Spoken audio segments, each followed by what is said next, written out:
It's another edition of What We're Cooking. That's right. I'm Al. I'm Nick. I almost said I'm Nick.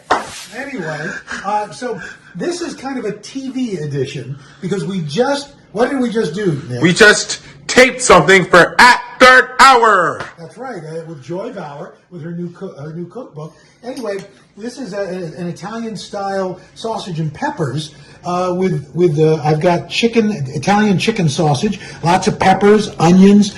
So we already did it, but because we were doing it on Skype, I can't really recreate it. But it's very simple. It's simplicity unto itself. Come on up this way, Nick.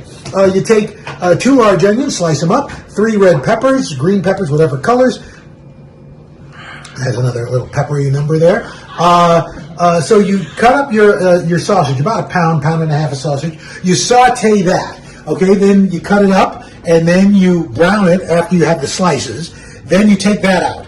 Then you put in the onions, the peppers, you saute them up, and then you throw in some Italian seasoning, some fresh basil, some tomato paste, some diced tomatoes, can of diced tomatoes, and then you just let it simmer after you put the sausage back in, and there you have it. Now, a little secret about television, food cooking, you got to make 2 versions. There's the beauty that you show at the end, the ta-da! But there's also the version that you're cooking. So this is Joy Bauer's sausage and peppers. You can see how we're making it this Friday on At Third Hour today, on the 3rd hour of today. So that's a TV edition of What We're Cooking. I'm Al. I'm Nick. That's a wrap. Get out. No. Get out. No. Get out. No.